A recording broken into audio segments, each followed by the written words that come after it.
Welcome to Season 10 of How to Start Up, the podcast helping you start, scale your business with advice from entrepreneurs on what to do now, next or never when scaling your company. This season, we're focusing on all things brand, so you'll hear from a series of amazing entrepreneurs on what they've learnt in their own journeys. Hosted by me, Juliet Fallowfield, founder of the B Corp certified PR and communications consultancy, Fallowfield & Mason. Our mission is to enable you to own your communications in-house with a long-term view. With the UK's fashion sector's annual revenue estimated to be just under £60 billion, it is a highly competitive sector in which you need a strong brand to differentiate your offering.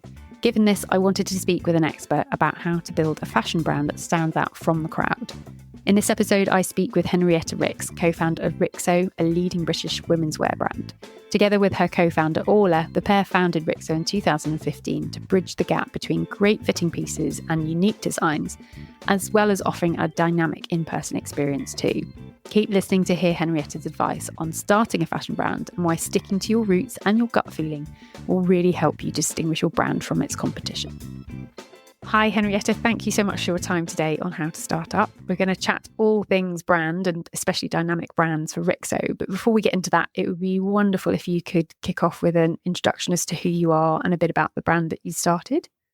Yeah, thank you so much for having me. It's always nice to take time out of your day and kind of reflect back, I guess, because you don't really get much time to do that. My name's Henrietta Rix, so I'm one half of RIXO, the female women's wear contemporary brand that Orla and I founded roughly 9 years ago now, back in our uni living room. So we met at university and then found it up from extremely humble beginnings. And we still own the business ourselves, 50-50. So we have no external investment. And it's been a real journey. That's amazing. Congratulations, because I know a lot of people know the brand, but they might not know too much about who founded it. And also, now I've become self-employed, I understand how incredible that is that you haven't had external investment and you've achieved so much. Like, how did you begin creating the RIXO brand? There's something about starting the business, but the brand in particular, how did you tackle that? I think when it comes to the brand, I think when we first launched it, we were comparing us to massive powerhouses that we'd walk around the floors of Selfridges and Harrods and look at what everyone else was doing. And I think we actually thought, do you know what? We can't even compare ourselves to that. So why we're going to set ourselves up to fail if we do. So let's just be real. I mean, and we were so ashamed at the start. We were like, no, we'll come to you. We literally used to meet people in Whole Foods and we pretended we had this office. And then I think it was only about 6 months in, we were like, look, let's just stay true to ourselves. And as soon as we kind of like literally opened up our living room, which is where we did everything from, all the buyers would come from Harrods, Selfridges, Net-a-Porter, Liberty. They'd come to our uni living room, see the collection. Press would come round and we just kind of we were ourselves. We were just showing people what we were doing and we didn't really know the right and wrong way of doing it. We hadn't had training beforehand. We'd come literally fresh out of university. I mean, tiny stints, both of us within buying, but pretty much non-existent careers before RIXO. And we were just coming at it from a completely fresh angle and just being really passionate about what we were doing. We felt so passionate about the gap in the market and the product that we were creating. And at the time, no one was wearing really 10 years ago dresses with trainers really casually. Orla and I never wear jeans. We wear skirts and dresses and vintage. And that's kind of what we wore the whole time. So we wanted to be able to create something beautiful and a lasting product that was printed in silk at an attainable price point that you could then wear over and over again. I mean, at the time in the market, if you filtered on Net-a-Porter by a silk dress, you were only getting something that was over £2,000. There was nothing really in that space. So I think we felt really passionate, one, about the gap. And then the whole branding around it is we did everything ourselves. We didn't have a massive budget. We didn't have investors. So we didn't have the money to pump into something. So we spotted models in the gym, used our friends. We literally found this random building in London that was kind of a squatter building that we shot our first lookbook in. I mean, it was a right mess. There was pigeon poo everywhere. So literally before the shoot started, we cleaned it all. It was just awful. But we did everything, even like all the flat shots would shoot that. And then we launched Instagram. And I think timing obviously helps as well. Instagram was starting to come up and it was really a free platform that anyone could access. And within 1 second or 2 seconds, a journalist or a stylist or a buyer could look on your profile and see straight away, I like the vibe or I don't like the vibe. So within an immediate look or glance at someone's profile, you could kind of get your brand ethos across. So I think Instagram definitely really helped us at the start. what you're saying is that because you anchored it right back to the roots of who you guys were, what you were doing, how you were doing it, you weren't doing any false pretenses. And that ethos came through in the styling and the shots and then your Instagram aesthetic. So all brand touch points, you were consistent. And at the time, and by the way, you shouldn't be ashamed of that in any way. It's amazing what you've managed to build over the years. But it sounds like you had a bit of imposter syndrome of, well, we should be doing it this way, we should be doing that way, but we kind of don't really know what other people are doing. So it doesn't really matter. We're just going to do it our way. And it worked. But do you think that level of consistency was important in that brand understanding from the external eye? We couldn't afford to employ anyone. So customer care, we had the same inbox. It was literally info@RIXO because we are not tech savvy at all. We don't even know how to set up email. So we literally had the same email address for the first 2 years of RIXO, and everything came into info@RIXO. My personal phone number was the customer care line. So I would answer every customer care call, get back to all the customer care emails. Instagram, I did every single Instagram for the first 8 years of RIXO. So it was my tone of voice. We did all the emails. Ola and I were on the photo shoots. We were styling the models with all our personal jewelry because we couldn't afford to get a stylist or anything in. So it was literally, we were grabbing things from our wardrobe in the morning and styling the model. At the same time, then we were young. We had no external responsibilities. We didn't have kids. We didn't have mortgages. We didn't have boyfriends or husbands. So I think we could put everything into it. I mean, our whole life became RIXO. I think you've got to do that for the first couple of years if you don't want to take investment. So yeah, I mean, we did every single touch point, the whole customer journey from design all the way through to we opened a store within the first 6 months. I mean, it was a pop-up store, but Ola and I were in the store every single day, talking to customers, then working in the evening, then coming back the next day. Or if I was on the shop floor, Ola would go to the coffee shop across the road with her laptop and be working, and then we'd swap over. So we were hearing it straight back from the customer, and you can implement change straight away, whether it be the fit of a garment or the price point of something. So we were constantly absorbing all that customer feedback from literally day one. So I think that helps you then enhance the brand on. We've not really changed in regards to what we think the RIXO brand is. It's all about empowering a woman to feel amazing. And hopefully if a woman likes the style of RIXO and the vintage and the prints, then we've got something for her across the different shapes. And we're not saying we're for everyone.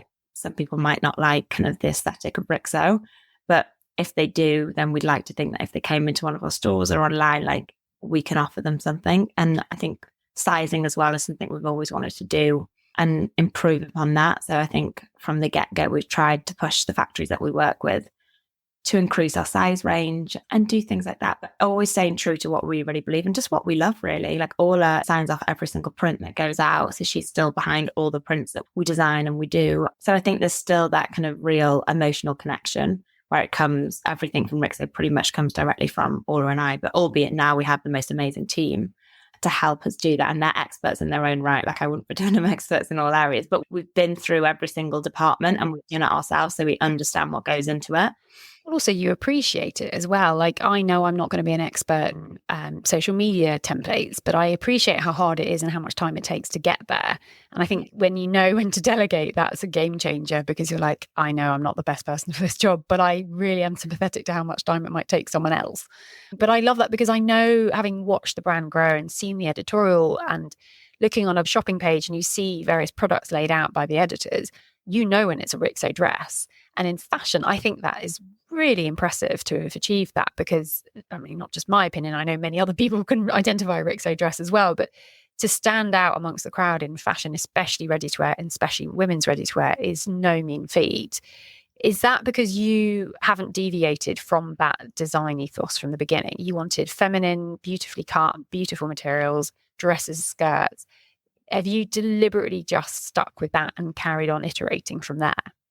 Yeah, definitely. And I think it's something that we haven't followed trends. So it's not like, oh, there's a trend, let's jump on the minimal, quiet luxury trend. That's just not RIXO. We're not minimal. And so, I mean, if the trend's against you, it's against you. And it can be difficult in trade if that happens. But we've really stayed true to what the DNA is of RIXO. And I think ultimately it goes back to the fact that Ola has stayed consistent and across the whole design team for the last 9.5 years almost. It's not as if you've had different designers coming in and they have an ego and they want to mark their territory. It's very much true to who we are, even as if we were customers. We always say, what do we want? And when we're pricing garments, what would we pay for that? And how can we style it so we can show the customer that she can wear it multiple times, like how we would wear it to the office or to the app or weekend or with your kids. So I think we've always definitely stayed true to that.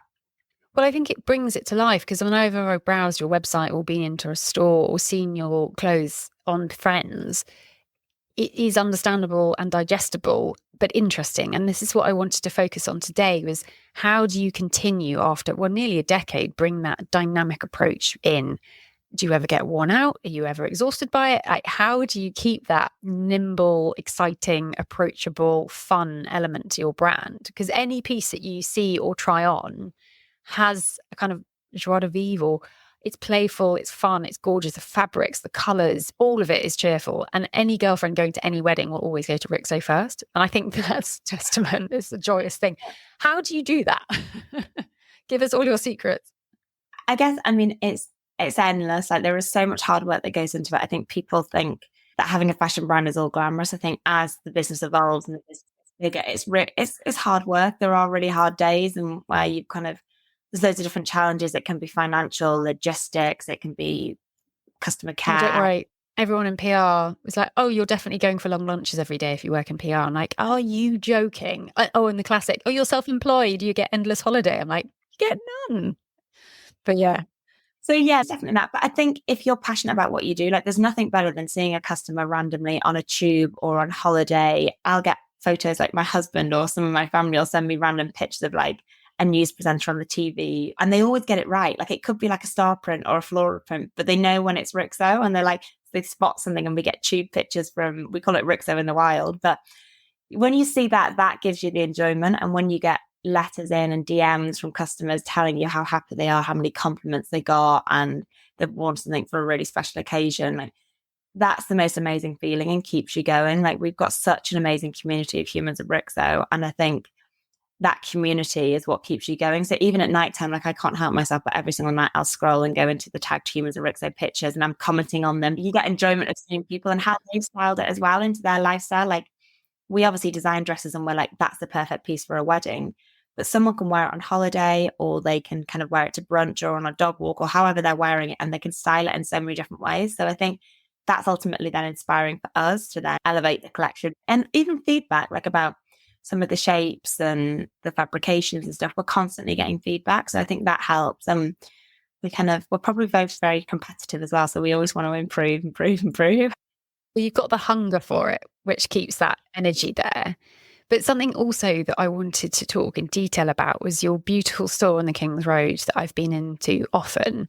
And when I was back in the day when I worked at Chanel and various other retailers and brands, the competition was always, how do we get them to come into our door, not our competitor's door? How do we get them to walk through and visit us regularly? And someone else said this in the podcast, I think it was Aaron Chatley in his episode. You can always sell something to someone once, but it's getting them to come back that's the hard part.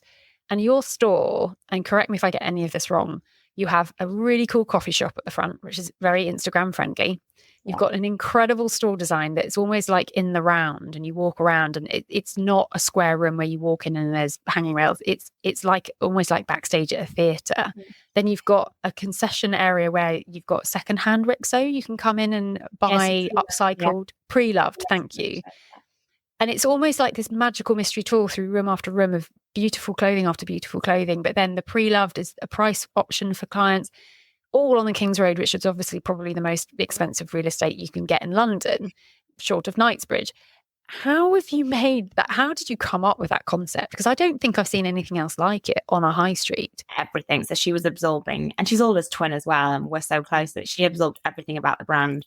And we had to build this business pack. And when we were like 2 years in, and we were building like what our dream concept store would be. And within that store, we wanted it to always feel as if someone was walking into our living room, because we had 2 years of customers coming into our living room, trying things on, going to literally our toilet upstairs, coming down, showing us whilst we were just working away. And we were saying, yeah, no, but wrapping it up, off they went.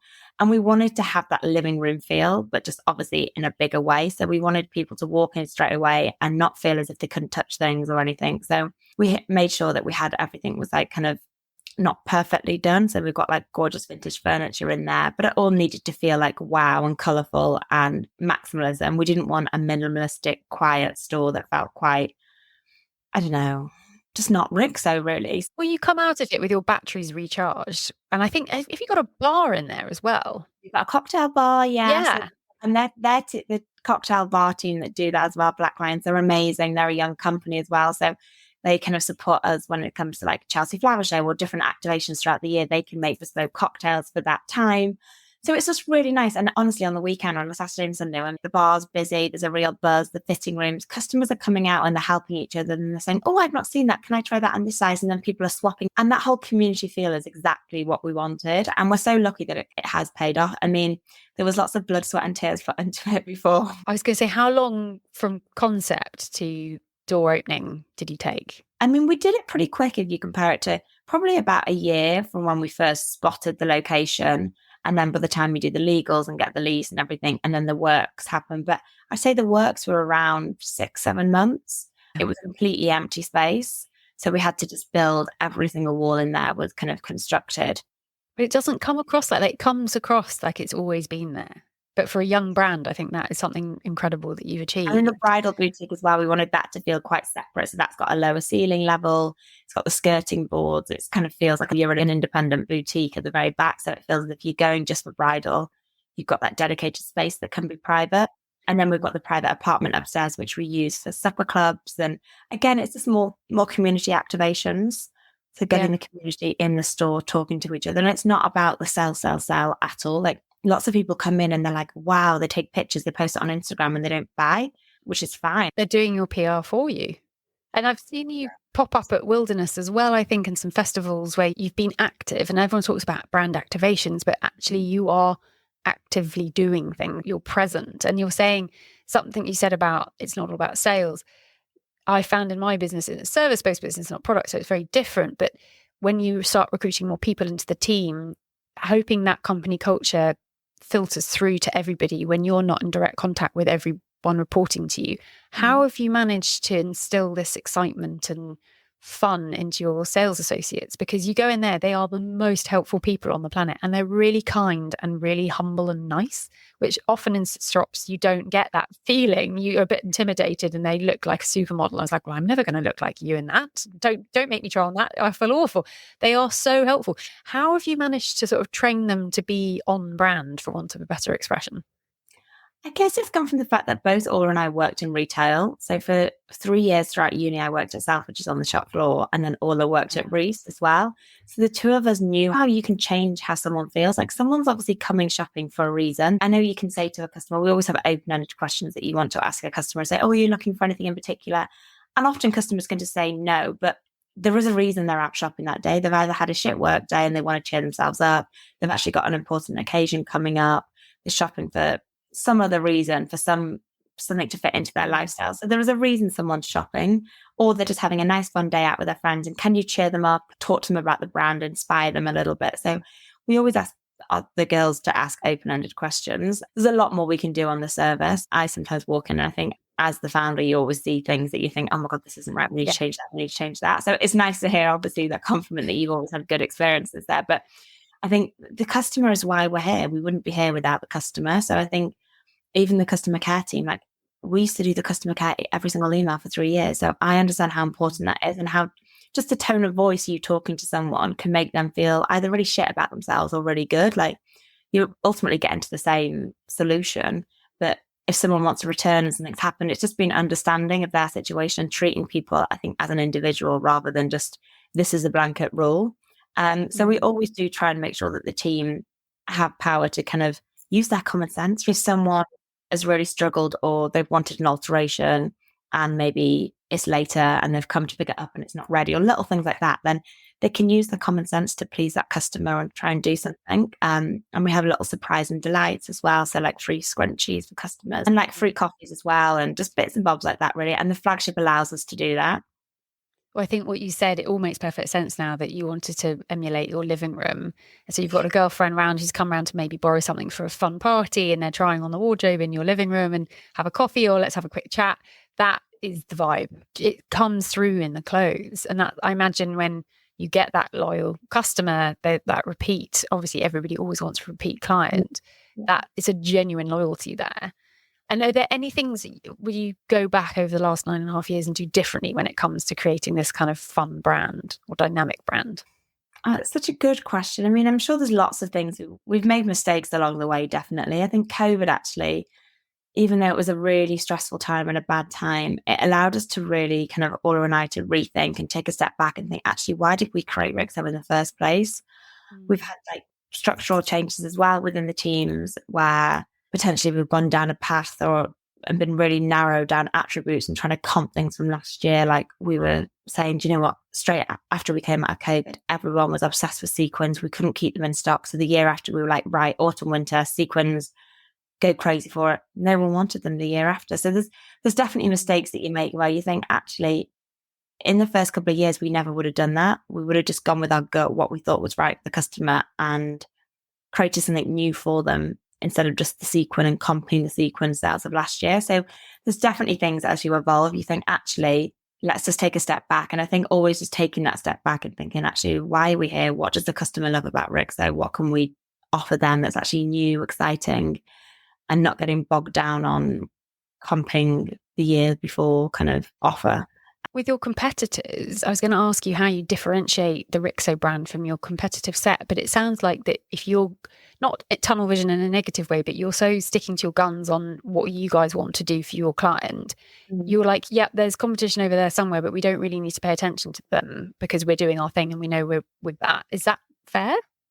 I think you want to be ahead of the curve. Like when we first started, I don't get bogged down about what other people are doing. I think, yeah, great, you've got to be aware. But I mean, people in the team can be aware of it, but Ola and I wouldn't be driving the business forward by saying, they've done this, let's do this. That's definitely not how we operate and run the business. We've got so many ideas of there's a gut instinct of what you think's right for the brand and just being out there in the market. Like I would never say that I have to do customer research or market research. I'm just constantly obsessed with fashion and Instagram and exploring new brands. And when you're on holiday, going to vintage fairs and constantly keeping your eyes open. So I think if you love it, it's not like we have to put time into market research and seeing what other brands are doing.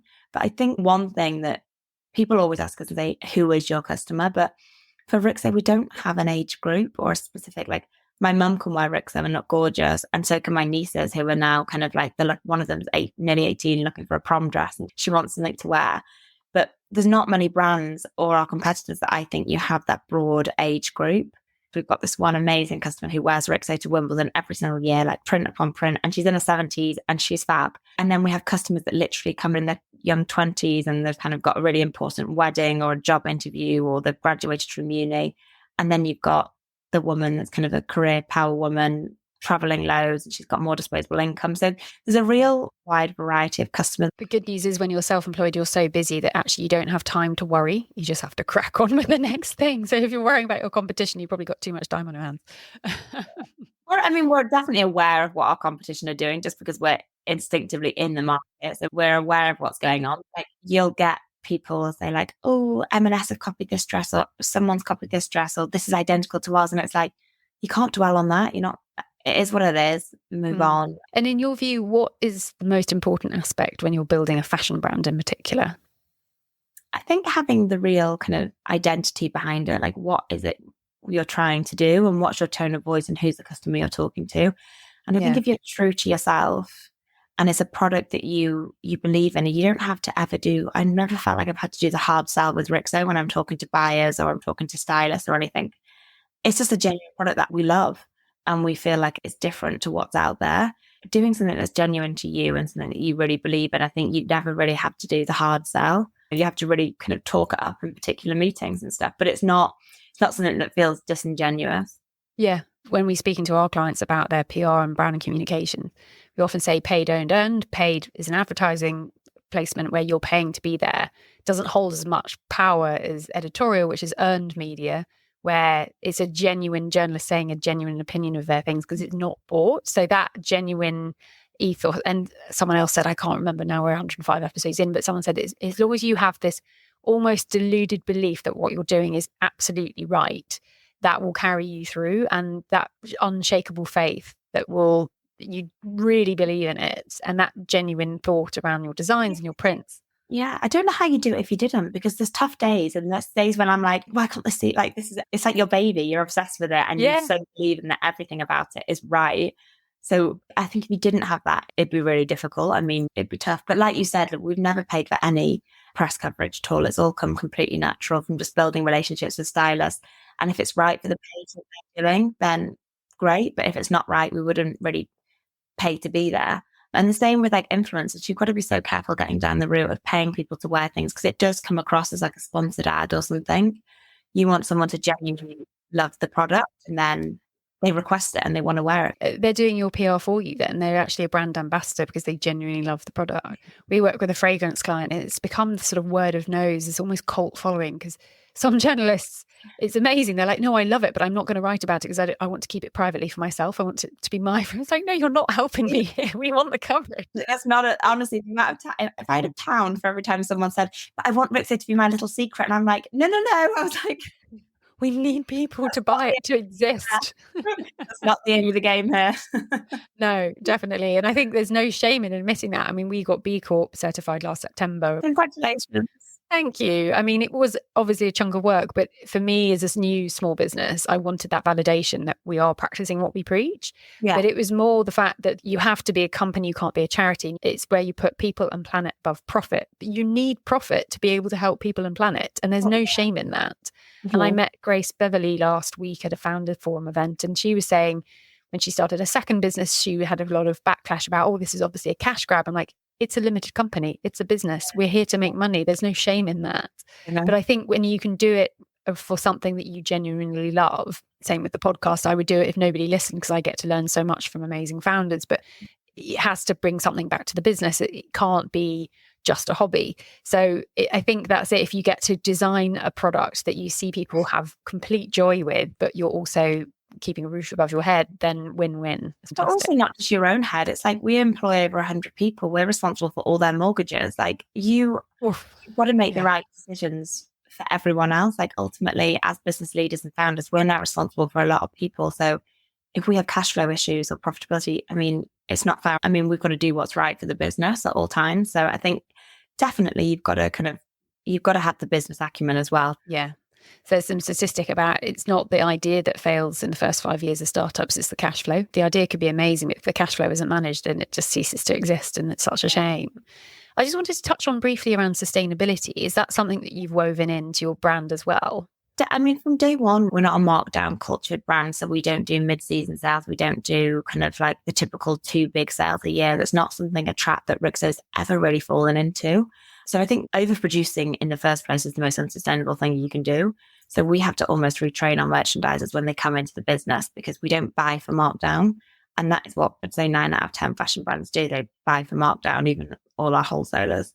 So that's to start off with. We don't do that. We can't afford to have excess stock and a dent into our cash flow. So we've got to be really careful. So we buy for really high sell-throughs.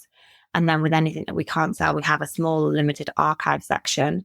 And then we've got our pre-love section as well. So the pre-love section is really nice. It allows a customer, if they've got something in their wardrobe, we'd hate for them if they fell out of love with it or they couldn't wear it or they've just changed their size or changed their style over the years, they can bring that back into us. They get a credit note to buy something new. We then take that and then we'll kind of put that up for sale at a discounted price of exactly what we've given them credit note for. So a customer can then come in and buy a RIXO top for 70. It's basically a vintage or secondhand top, but it just allows that circularity of the product, so anyone can do that. We are working on being able to offer that online as well. At the moment, it's just in our stores. So we're really excited about doing that this year. We offer alterations as well, so customers can have things tweaked or kind of altered as they wish and as it fits into their lifestyle. And then we offer RIXO rental. So there's lots of initiatives we do. And then we've done collections as well where we don't have excess fabric left in any of our factories. So we either use it for scrunchies because we don't order massive amounts anyway. So we don't have rolls and rolls of fabric. But anything we do have left, we'll make it into our sustainable wash bags or our scrunchies. So there's not that excess fabric as well. But I think you have to be more sustainable because ultimately you need to be careful of your cash flow. So it kind of goes hand in hand. It makes you more profitable if you are more sustainable, if you're not overproducing and having loads of dead stock at the end of the season.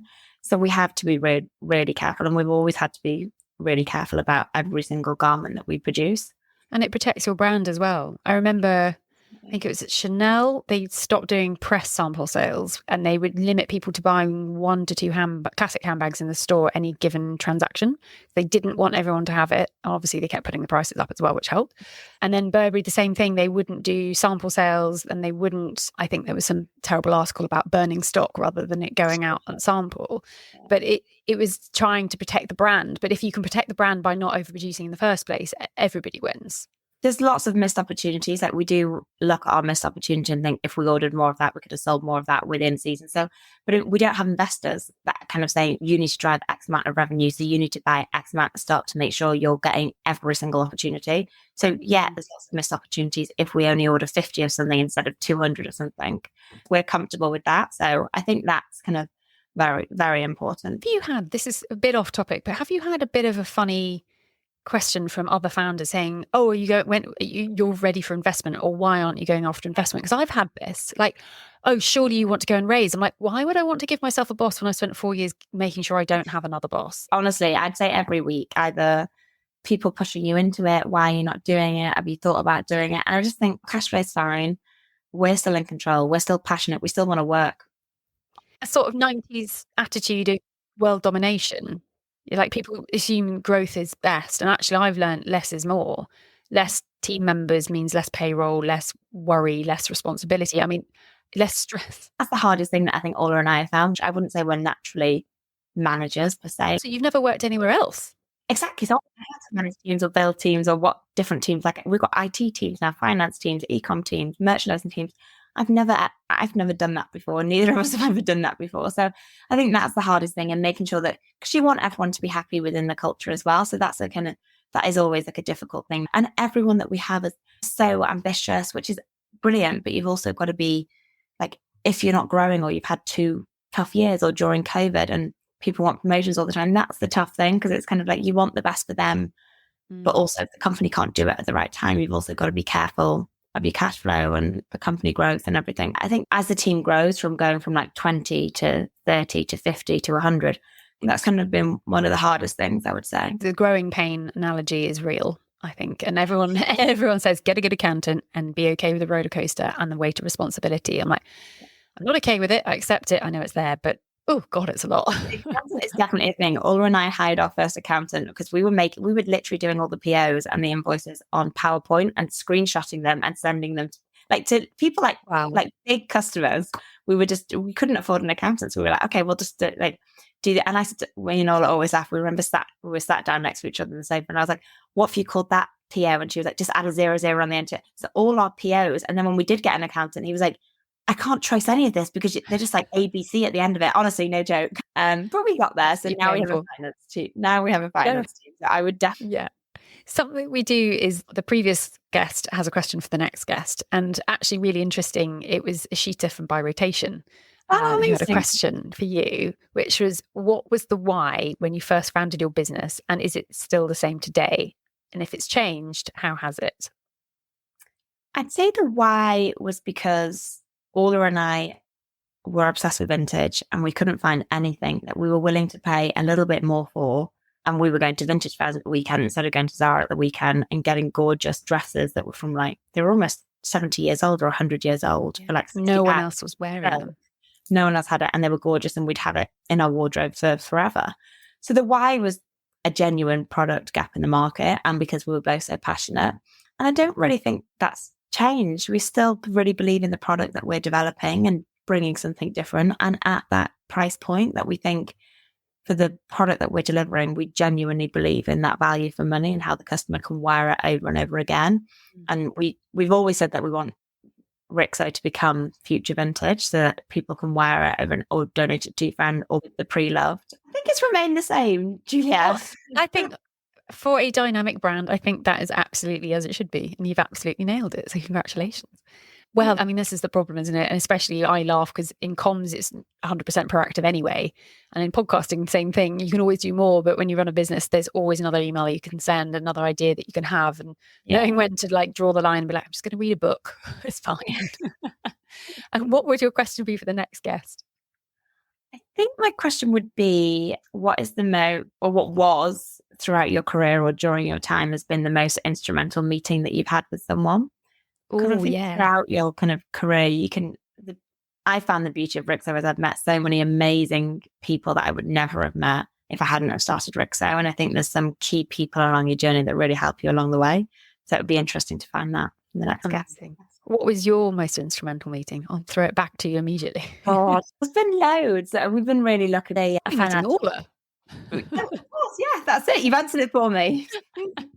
Why RIXO? How did you come up with the name really quickly? So it's really simple. And then people are like, so my surname's Henrietta Rix. So it's the Rix is from me. And then the Orla is her first initial. So it's our two names joined together. Oh, that's brilliant. Yeah. Thank you so much. It's been wonderful chatting to you. I've learned a lot about everything. So thank you. I'm really grateful. Likewise. Thank you so much for having me. Really appreciate it. I really hope you've enjoyed this conversation. You can find a recap of all the advice so kindly shared by our guest in the show notes along with their contact details. We'd love it if you could rate and review or share this podcast because it really does help other people discover it. To incentivise this a little, I would very happily offer you one of our PR guides on how to share editorial coverage legally. Just DM us or send us an email hello@fallowfieldmason.com with review in the title and we'll share it on.